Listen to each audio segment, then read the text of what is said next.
Hi అండి. అందరికీ నమస్కారం. Welcome to my channel. ఈ వీడియోలో ఏపీ ప్రభుత్వ ఉద్యోగులకు మరియు పెన్షనర్లకు అతి ముఖ్యమైన సమాచారము. నూతన పీఆర్సీకి సంబంధించి ఏపీజేఏసీ చైర్మన్ విద్యాసాగర్ గారైతే కీలక ప్రకటన చేశారు. దీనికి సంబంధించిన పూర్తి వివరాలు వీడియోలో తెలుసుకుందాము. వీడియో ఎక్కడే గానీ స్కిప్ చేయకుండా ఎండ్ వరకు చూసేయండి. అప్పుడే ఇన్ఫర్మేషన్ పూర్తిగా అర్థమవుతుంది. అలాగే వీడియో చూస్తున్న ప్రతి ఒక్కరు లైక్ చేయండి ఫ్రెండ్స్. ఈ వీడియోని తోటి ఉద్యోగ, పెన్షనర్ మిత్రులతో అయితే షేర్ చేయండి. కొత్తగా మన ఛానల్ చూస్తున్నవారు ఇంకా ఎవరైనా సబ్స్క్రైబ్ చేసుకోకపోతే వెంటనే మన ఛానల్ అయితే సబ్స్క్రైబ్ చేసుకోండి. సబ్స్క్రైబ్ చేసుకోవడం వల్ల నేను చేసే ప్రతి ఒక్క వీడియో మీ వరకు రీచ్ అవుతుంది. ఇక ఆలస్యం చేయకుండా వివరాల్లోకైతే వెళ్ళిపోదాము. ఫ్రెండ్స్ ఇక విషయానికి వచ్చినట్లయితే ఆంధ్రప్రదేశ్ రాష్ట్ర వ్యాప్తంగా నేడు ఎక్కడ చూసినా ఏ మారుమూల ప్రభుత్వ కార్యాలయంలో విన్నా సరే ఆహ్, ఉద్యోగులకు ఉద్యోగులు ఎక్కడ కలిసినా సరే విన్నపిస్తున్న ఒకే ఒక ప్రశ్న పీఆర్సీ ఎప్పుడు వస్తుంది? ఈ ప్రశ్న ఇప్పుడు కేవలం ఒక సాధారణ వాక్యం మాత్రమే కాదు. ఇది రాష్ట్ర వ్యాప్తంగా ఉన్న సుమారు 13,00,000 మంది ప్రభుత్వ ఉద్యోగులు, ఉపాధ్యాయులు మరియు పెన్షనర్ల గుండెల్లో గూడు కట్టుకున్న తీరని ఆవేదనకు వారి అనిశ్చితికి నిదర్శనం. అసలు పీఆర్సీ అంటే ఏమిటి? ఇది ఉద్యోగ జీతభత్యాలను కాలానుగుణంగా పెంచే ఒక వ్యవస్థ. ప్రతి 5 ఏళ్లకు ఒకసారి ప్రభుత్వం కొత్త పీఆర్సీని ప్రకటించాలి. కానీ ఇక్కడ కాలం గడిచిపోతున్న ప్రకటన రాకపోవడం వల్ల ఉద్యోగుల్లో ఆందోళన పెరిగిపోతోంది. గత 4 సంవత్సరాలుగా తమకు రావాల్సిన అనేక ఆర్థిక బకాయిలు పెండింగ్‌లో ఉండటంతో, ప్రస్తుత పెరిగిన విపరీతమైన ధరల యుగంలో సామాన్య ఉద్యోగులు తమ కుటుంబాన్ని ఎలా పోషించుకోవాలి అనే చింతలో ఉన్నారు. నిత్యావసర వస్తువుల ధరలు ఆకాశాన్ని తాకుతూ ఉంటే, పాత జీతాలతోనే బండి లాగడం వారికి కత్తి మీద సాములాగా మారింది. ముఖ్యంగా తమ పిల్లల ఉన్నత చదువులకు ఫీజులు కట్టాలన్నా, వృద్ధాప్యంలో ఉన్న తల్లిదండ్రుల వైద్య ఖర్చులకు డబ్బులు చెల్లించాలన్నా చేతిలో చిల్లిగవ్వలేక అప్పుల ఊబిలో కూరుకుపోతున్నారు. అందుకే ఆంధ్రప్రదేశ్ ప్రభుత్వ ఉద్యోగుల గొంతుక ఇప్పుడు ఒకటే ధ్వనిస్తోంది. అది తక్షణమే కొత్త పీఆర్సీ కమిషన్‌ను ఏర్పాటు చేయడము, సంవత్సరాలుగా పేరుకుపోయిన పెండింగ్ బకాయిల విడుదల మరియు దీనిపై ప్రభుత్వం నుండి ఒక స్పష్టమైన రాతపూర్వకమైన హామీ. అలాగే గత 4, 5 సంవత్సరాల కాలాన్ని మనం నిశితంగా పరిశీలిస్తే ఉద్యోగులకు లేదా పెన్షనర్లకు చట్టబద్ధంగా అందవలసిన అనేక ఆర్థిక ప్రయోజనాలను గత ప్రభుత్వం నుండి ప్రస్తుత ప్రభుత్వం వరకు కూడా వాయిదాల మీద వాయిదాలు వేస్తూనే ఉన్నారు. ఒక ఉద్యోగి తన జీవితంలో అత్యంత కీలకమైన సమయాన్ని ప్రభుత్వం కోసం వెచ్చిస్తాడు. తీరా పదవి విరమణ చేశాక ప్రశాంతంగా గడుపుదామనుకుంటే ఆర్థిక కష్టాలు వెంటాడుతూ ఉన్నాయి. 2024 జూన్, జూలై నెలల నుంచి పదవీ విరమణ పొందిన వారు కూడా నేటికి తమకు రావాల్సిన గ్రాట్యుటీ లేదా కమ్యుటేషన్ వంటి ప్రధాన బెనిఫిట్స్ అందక తీవ్ర ఇబ్బందులైతే పడుతున్నారు. సో, మనం గ్రాట్యుటీ మరియు కమ్యుటేషన్ అంటే ఏమిటో వివరంగా తెలుసుకోవాలి. గ్రాట్యుటీ అంటే ఒక ఉద్యోగి తన 30 లేదా 35 ఏళ్ల సుదీర్ఘ సర్వీస్‌లో రాష్ట్ర అభివృద్ధికి చేసిన సేవకు గుర్తింపుగా ప్రభుత్వం ఇచ్చే ఒక గౌరవప్రదమైన భారీ మొత్తము. అలాగే కమ్యుటేషన్ అంటే పదవీ విరమణ తర్వాత వచ్చే నెలవారీ పెన్షన్‌లో కొంత భాగాన్ని ముందే ఒకేసారి లంసంగా పొందే వెసులుబాటు.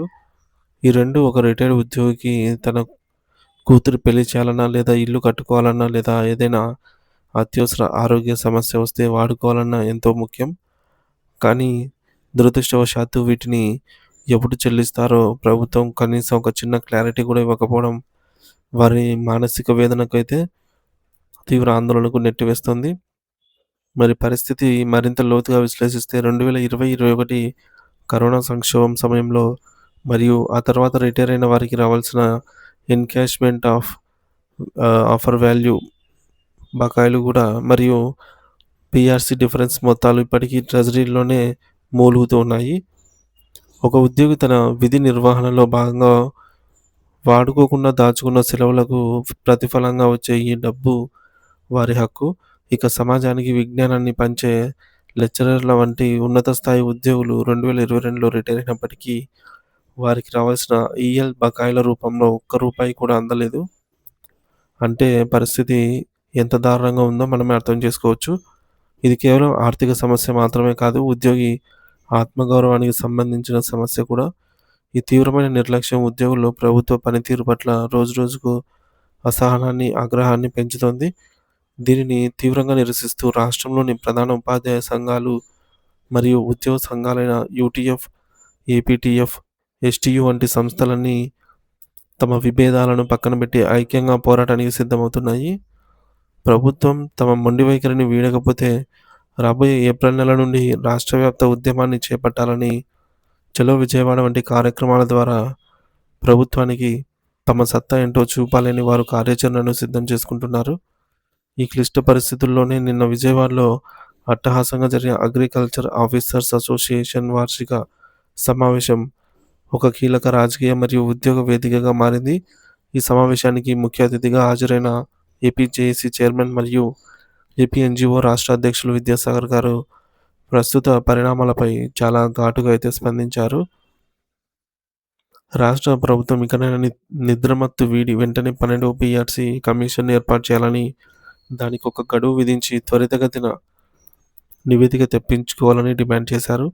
కేవలం కమిషన్ వేస్తే సరిపోదు, ఆ నివేదిక ప్రకారం పెరగాల్సిన జీతాలను వెంటనే అమలు చేయాలని కోరారు. ముఖ్యంగా వయసు పైబడిన పదవీ విరమణ చేసిన వారికి మొదటి ప్రాధాన్యత ఇచ్చి వారి రిటైర్మెంట్ బెనిఫిట్స్ అన్నిటిని కూడా ఒకే విడతలో విడుదల చేయాలని ఆయన గట్టిగా వినిపించారు.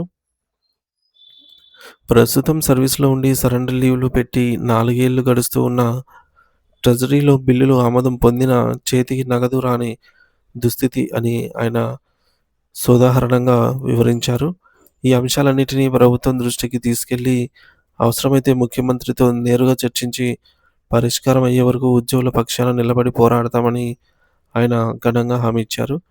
అంతేకాకుండా వ్యవసాయ శాఖకు సంబంధించిన అనేక అంతర్గత సమస్యలు అంటే పదోన్నతులు, బదిలీలు మరియు మౌలిక సదుపాయాల కల్పనలో ఏపీ ఎన్‌జీఓ సంఘం ఎప్పుడూ ముందుంటుందని ఆయన స్పష్టం చేశారు. భవిష్యత్తులో ఈ శాఖ ఉద్యోగులకు ఎలాంటి కష్టం వచ్చినా, వేధింపులు ఎదురైనా తాము చేదోడు వాదోడుగా ఉంటామని భరోసా ఇచ్చారు. రాష్ట్రంలో కూటమి ప్రభుత్వం అధికారంలోకి వచ్చి దాదాపు 6 నెలలు కావస్తున్నప్పటికీ ఇంకా పీఆర్సీ కమిషన్ నియమించకపోవడం అనేది ఉద్యోగ వర్గాల్లో ప్రభుత్వంపై ఉన్న నమ్మకాన్ని సడలిస్తోందని విద్యాసాగర్ గారు హెచ్చరించారు. దాదాపు 30-35 సంవత్సరాల పాటు ప్రభుత్వ పథకాలను ప్రజల్లోకి తీసుకెళ్లడంలో వెన్నెముక్కలాగా పనిచేసిన ఉద్యోగులకు కనీస గౌరవం మరియు వారి చట్టబద్ధమైన హక్కులు లభించకపోతే ఇక ఆ ప్రభుత్వానికి ప్రజల్లో గౌరవం ఎక్కడి నుంచి వస్తుంది అని ఆయన మేధావులను ప్రశ్నించారు. ఇది కేవలం 10% లేదా 20% జీతాల పెంపు విషయం మాత్రమే కాదు. ఇది వేలాది మంది ఉద్యోగుల ఆత్మగౌరవం, వారి కుటుంబాల మనుగడ మరియు వారి పిల్లల భవిష్యత్తుకు సంబంధించిన అత్యంత సున్నితమైన విషయం. ఏళ్ల తరబడి ఓపికతో నిరీక్షించిన ఉద్యోగులు ఇప్పుడు ఓపిక నశించి ప్రభుత్వ హామీలు నీట మాటలని గ్రహించి న్యాయం కోసం కోర్టు మెట్లు ఎక్కుతున్నారు. రోజురోజుకు హైకోర్టులో న్యాయస్థానాలను ఆశ్రయిస్తున్న ఉద్యోగుల సంఖ్య విపరీతంగా పెరిగిపోవడం అనేది ప్రభుత్వ యంత్రాంగానికి ఒక గట్టి హెచ్చరిక వంటిది.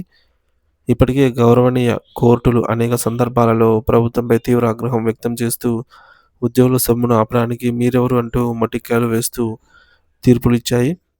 మన పొరుగు రాష్ట్రమైన తెలంగాణ పరిస్థితులను గమనిస్తే అక్కడ ఉద్యోగుల పట్ల ప్రభుత్వం కొంత సానుకూలత చూపుతోంది.